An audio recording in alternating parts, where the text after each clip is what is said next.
Bienvenue sur la chaîne Asuka Résumé. Aujourd'hui je vais récapituler l'anime nommé Ayakashi Triangle. Dans cet anime, le personnage principal se transforme en une fille avec un beau look et un corps sexy. La première chose qu'il fait après être devenu une fille est de regarder attentivement son corps et de le toucher doucement pour sentir le toucher doux. Alors pourquoi devient-il soudainement une fille? Commençons par son amour d'enfance. Son amour d'enfance s'appelle Suzu, qui a un physique spécial et peut voir de mignons petits Ayakashi. Elle joue souvent avec eux, avec un physique si spécial. Elle est souvent considérée comme étrange par les autres, car les gens ordinaires ne peuvent que voir qu'elle parle à l'air, ce qui la rend également aliénée par les autres depuis qu'elle est enfant. Mais il y a une exception, et son nom est Matsuri, qui peut voir Ayakashi comme Suzu. Matsuri est la seule amie de Suzu depuis son enfance, et ils ont une très bonne relation, jouant souvent avec Ayakashi ensemble. En grandissant, la personnalité de Matsuri change. Il commence à empêcher Suzu de jouer avec ses Ayakashi, et Suzu se dispute souvent avec lui à ce sujet. Au fil du temps, Suzu grandit et elle aime particulièrement les bonbons. Un jour, elle est assise dans le parc en train de manger le dessert qu'elle vient d'acheter, et un chat blanc Ayakashi à proximité la regarde. De la vis de ce chat blanc, Suzu est un aliment très savoureux.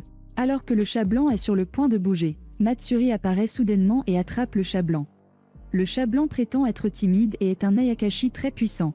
À ce moment, Suzu découvre Matsuri, et elle attrape immédiatement le chat blanc dans la main de Matsuri, ce qui semble être très mignon et pas dangereux à son avis. Matsuri remarque que les cuisses de Suzu deviennent de plus en plus fortes, pensant qu'elle a été maudite par un Ayakashi.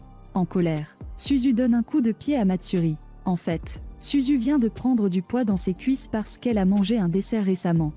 Voyant que Suzu a protégé le chat blanc, Matsuri sent que le chat blanc a un pouvoir très faible d'un Ayakashi, et maintenant il va également terminer la tâche. Il laisse donc temporairement Suzu partir avec le chat blanc. La famille de Matsuri est responsable de la chasse aux maléfiques Ayakashi depuis des générations, et aujourd'hui Matsuri chasse une araignée Ayakashi qui provoque souvent des accidents de la circulation dans le monde humain. Matsuri utilise habilement diverses techniques de combat, et il tue facilement cette araignée Ayakashi. Matsuri rentre chez lui et parle à son grand-père du chat blanc que Suzu a pris. Quand son grand-père a entendu dire que le chat blanc s'appelle Shirgan, il est choqué. Dans la légende, Shirgan est un roi très puissant d'Ayakashi, et la raison pour laquelle Matsuri a estimé que le chat blanc a un pouvoir très faible est que le roi d'Ayakashi est très doué pour cacher son pouvoir. Réalisant que Suzu est en danger, Matsuri part immédiatement à sa recherche.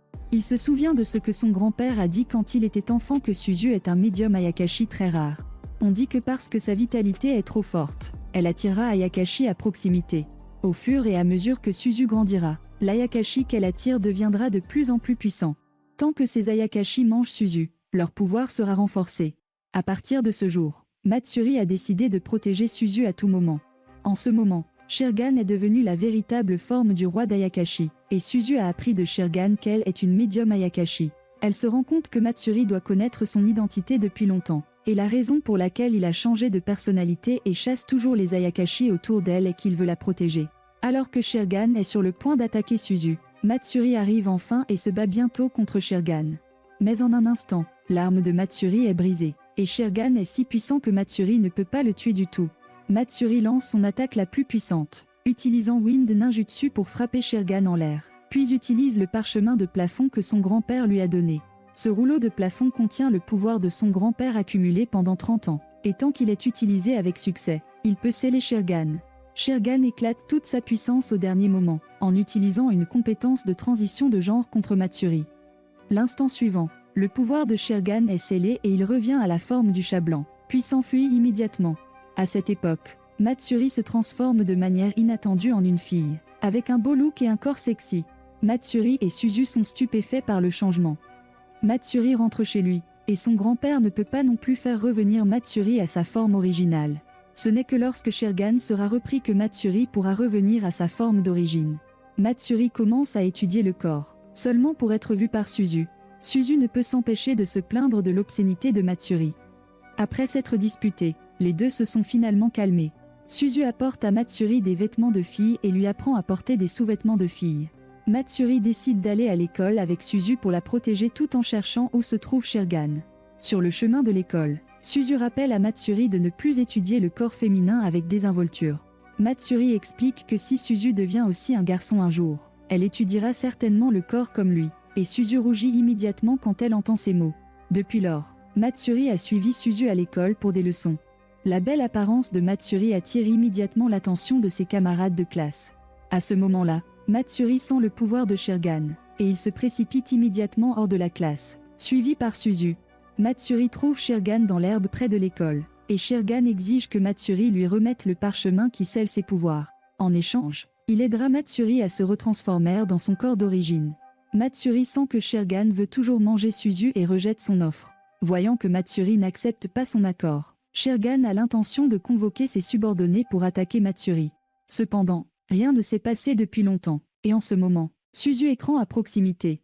Il s'avère que le subordonné de Sharingan découvre Suzu, et il est attiré par la puissante vitalité de Suzu, avec l'intention de la manger. Heureusement, au moment critique, Matsuri arrive enfin pour protéger Suzu. L'instant suivant, Matsuri libère son ninjutsu et tue facilement l'Ayakashi. En regardant les beaux mouvements de Matsuri, Suzu est attirée. En fait, elle a toujours eu le béguin pour Matsuri. Cet accident rend Matsuri plus vigilant. Il se rend compte qu'il y a beaucoup d'Ayakashi qui peuvent blesser Suzu. Matsuri décide donc de rester aux côtés de Suzu en tant qu'ami. Il demande à Suzu de lui présenter son ami, et il va à l'école et rentre à la maison avec elle tous les jours. Pendant ces jours, Matsuri est incapable de s'adapter au corps de la fille et va souvent aux toilettes des hommes. De plus, il révèle toujours accidentellement son corps parce qu'il est habitué au comportement du garçon. Matsuri ne peut que lentement s'adapter à sa nouvelle identité. Une nuit, Matsuri se baigne lorsque Suzu apparaît à l'extérieur de la fenêtre pour s'enquérir de l'endroit où se trouve le rouleau de phoque. Matsuri lui dit qu'il apporte toujours le rouleau avec lui. Cependant, l'instant suivant, Suzu se transforme en Sharingan et s'empare du rouleau de phoque, puis s'enfuit immédiatement. Il s'avère que le Suzu vient d'être transformé par Sharingan et sur le point de fuir. Il pense que les humains normaux porteront des vêtements avant de sortir pour le pourchasser. Il a donc assez de temps pour s'échapper et lever son seau. De manière inattendue, Matsuri n'est pas une personne normale, et il le poursuit sans vêtements. Sur le chemin de la poursuite de Sharingan, Matsuri utilise le ninjutsu pour se mettre un costume de ninja. Alors que Matsuri poursuit Sharingan, Suzu est dans sa chambre en train de penser à sa relation avec Matsuri. Après ces jours passés avec Matsuri, Suzu découvre qu'elle aime de plus en plus Matsuri. Elle se dit que si Matsuri ne peut pas revenir à l'identité d'un garçon, elle peut aussi accepter de sortir avec une fille. L'instant d'après, elle rejette immédiatement ses pensées. Même si elle est prête à le faire, Matsuri ne laisse peut-être pas. À ce moment, elle a entendu du bruit à l'extérieur de la maison. Il s'avère que Matsuri a capturé Sharingan près de sa maison, et il a l'intention de tuer Sharingan. Il préférerait être une fille pour toujours plutôt que de mettre Suzu en danger. À ce moment-là, Suzu embrasse Matsuri, qui est devenue une fille à cause d'elle. Et elle ne veut pas que Matsuri soit incapable de revenir à son identité d'origine pour le reste de sa vie. En regardant Suzu, qui était si déterminée, Matsuri abandonne l'idée de tuer Sharingan. Cependant, il fait également une demande. À l'avenir, il gardera Sharingan chez lui, et il surveillera toujours chaque mouvement de Sharingan. Cela amène la fin des épisodes 1 et 2. Le garçon pour lequel Suzu a le béguin à l'origine se transforme en fille. Le changement de sexe lui a causé beaucoup de problèmes, et nous apporte également de nombreuses intrigues très intéressantes. Je me demande si vous avez déjà fantasmé sur le fait de devenir un corps du sexe opposé. Si vous pouviez vraiment changer de sexe un jour, qu'aimeriez-vous le plus faire? Commentez ci-dessous pour partager vos réponses. Eh bien, la vidéo d'aujourd'hui se termine ici. Si vous avez aimé cette vidéo, n'hésitez pas à l'aimer et à vous abonner à ma chaîne.